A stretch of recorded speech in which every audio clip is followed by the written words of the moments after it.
Welcome, everybody, to Hat Hole Home Video. Just about a year ago, scandal came knocking at James Rolfe's door.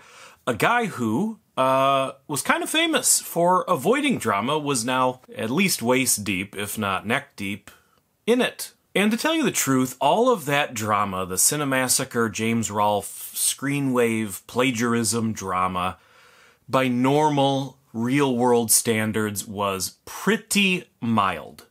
But it was what the drama accidentally revealed that I was most interested in. It was James's seemingly extreme minimal amount of creative involvement in his content. And just the fact that he seemed to be lying a lot about that amount of creative involvement. It left a stinky taste in my mouth, and I decided I was gonna push away from the Cinemassacre table. I had my fill. My bowl full of jelly was full, and I just wasn't having it anymore.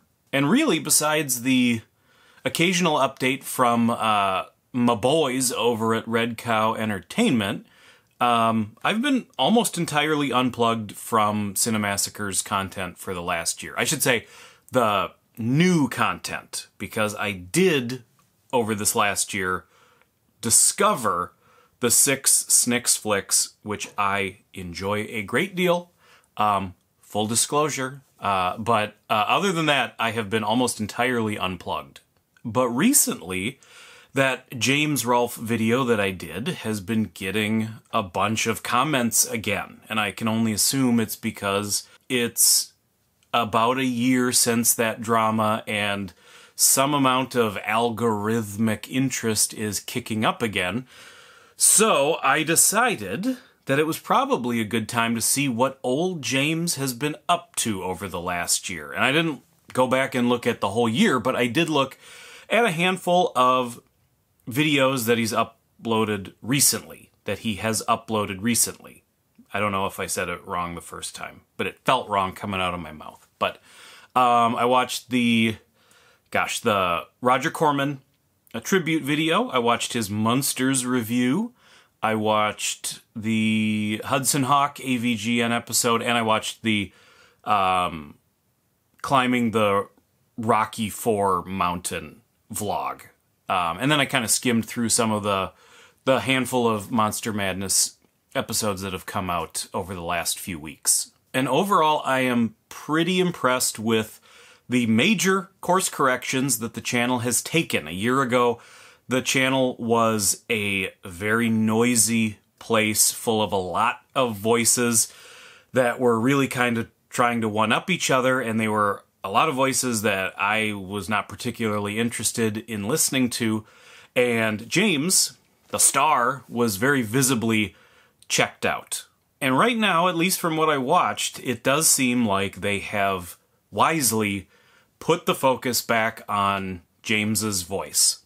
The Roger Corman tribute video was really solid. It was exactly what I want from a Monster Madness. It's dry and informative, but it's also mixed with personal memories. And that's, I think, an important component to James's content, is that connection to his past and his childhood. As much as everybody likes to make fun of that, that really is like the heart of the channel. His Munsters review was shocking. I guess I shouldn't be super shocked. Everybody's entitled to their opinion, as is James. I just felt 180 degrees opposite of every opinion he had about the Munsters movie. That doesn't mean it's a bad video, though. Although I will say it was a weird humble brag to basically say, like, oh, Rob Zombie is a musician and a filmmaker, and I'm a musician and a filmmaker, so I really relate to Rob Zombie. It's like, calm down, dude. The Rocky Mountain video was hilarious, and it was hilarious for all probably the wrong reasons. It was embarrassing, it was cringe, but it was also genuine. And I think that is a piece of James's likability, is that clueless dope that he is shines through, and even if it's not entertaining in the way he was hoping for, it was a very entertaining video.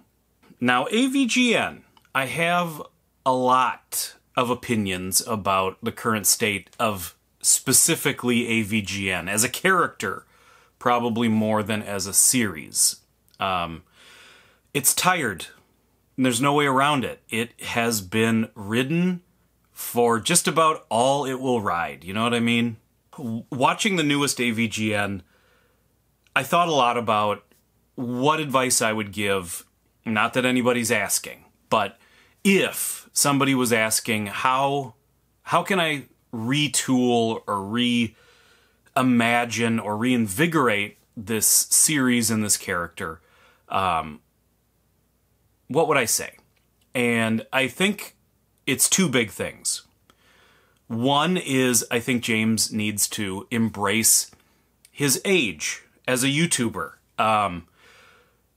40 is not old in real life, but on YouTube, it is ancient. And he's an OG YouTuber. It's not like he's just showing up on the scene. YouTube demographics are so young. There are, I don't know what the percentage would be, but a massive percentage of YouTube viewers would consider a 40-year-old to be elderly. And I think AVGN should lean into the idea of being a grumpy old man. And I want to say, going bald is not funny. And it's a really hard thing that people, men and women, have to deal with. And it is not fun. Some people can embrace it and not care and have fun with it. Some people, it really hurts them. So it's not a joke.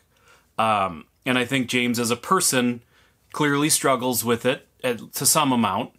But I think for the nerd character, I'm not telling James to do this in his real life, but for the nerd character, I would love to see him tease his hair up the way he did in what was that movie that he made? The Head Incident, the sequel? Was it The Return of the Head Incident or something like that? But he looked great. Visually, that teased up hair was visually great. And I would love to see basically the nerd strip away there's this weird aspect, I think it's ego, but there is this weird aspect to the nerd of like trying to make the nerd cool that you can feel it in a lot of the videos. And I think all that needs to be stripped away. Get rid of any drop of cool that they're trying to put into that character and really embrace that boomer, grumpy old man version of the character. And then that you would pair, yes, this is what I'm saying. A lot of people will hate this idea, but you pair that grumpy old man nerd with a younger, more positive, more energetic, more full of life character. A lot of people point at like a Scott the Woz kind of guy, and I think that's a perfect template for like the type of person to pair the nerd with.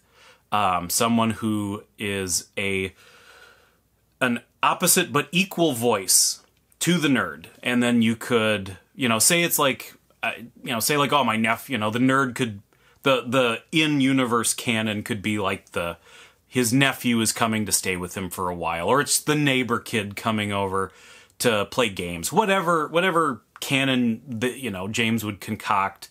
You have a reason for that character to be there, tie him to the nerd, and then allow those characters to bounce off of each other. And for one thing, I think it would just breathe some new life into the content itself, but it would also allow for the editing, for the dialogue. It would allow for everything to be elevated and to be snappier, and to also allow the nerd as a character to be more unfair. And because a lot of the games now, the nerd has to, because of the nature of the videos, the nerd kind of has to be positive sometimes, and he has to point out the positives. And I kind of think it would be more fun if you had that opposing point of view. It would allow the nerd to just be all negative all the time and really, really lean into that. And I just think it would be a much more interesting dynamic. And at this point, I think it's probably one of the only ways to believably reinvigorate that series and do something new but not too different with the characters and with the series. I also think that it would allow for eventually, if that character is around for a couple years, is received really well by the fans, eventually that character could take over the show. James could pass the torch and step back from AVGN. I think that would be a good thing for him to do down the road. But you can't just replace the nerd. You can't just have a new nerd one day. You can't do one video where you introduce a new nerd and then the old nerd goes away. It doesn't work that way. So, 1 year later, I can't say that I'm going to be resubscribing to Cinemassacre anytime soon, but I am happy to see that the channel has been pulled out of the nosedive that it was perceived to be in and is on the right track.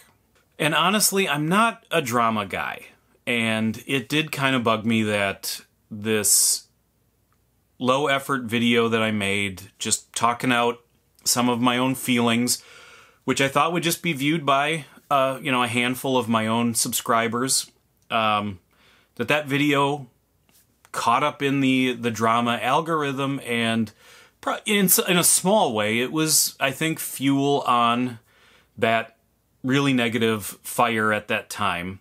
And I think it's important to, now that I've come back and I see that things are improving, that it is important to, call that out and say good job when you see that. But speaking of giving credit where credit is due, YouTubers need to credit the people that work for them. If they have an editor, if they have a writer, they need to be credited. I think it's a transparency thing, where so people know, but it's also just kind of an ethics thing. These people they're putting in the work. They deserve the credit. It's no different than if you commission an artist to make a piece of art for your t-shirt or whatever. It's like those people put in the work. They need to be credited. And that goes for everybody. That's not just a James thing. That's an everybody thing. Yeah, I guess that's really all I wanted to say on the subject. I hope this was a little less of a complete rambling scattershot brain dump as my James video from last year. You'll notice I don't think I said I don't care once in this video, which I'm very proud of myself. I got my I don't care quota out of the way in the last one for probably the next 10 years. Thank you everybody for watching. Keep an eye out for my next video. I might as well, if you're new eyes here, I might as well plug. My next video is going to be a review of the movie Monkey Bone. So that's the kind of, high quality you can expect here at Hat Hole Home Video. Thank you everybody for watching. I will see you all next time. Bye-bye.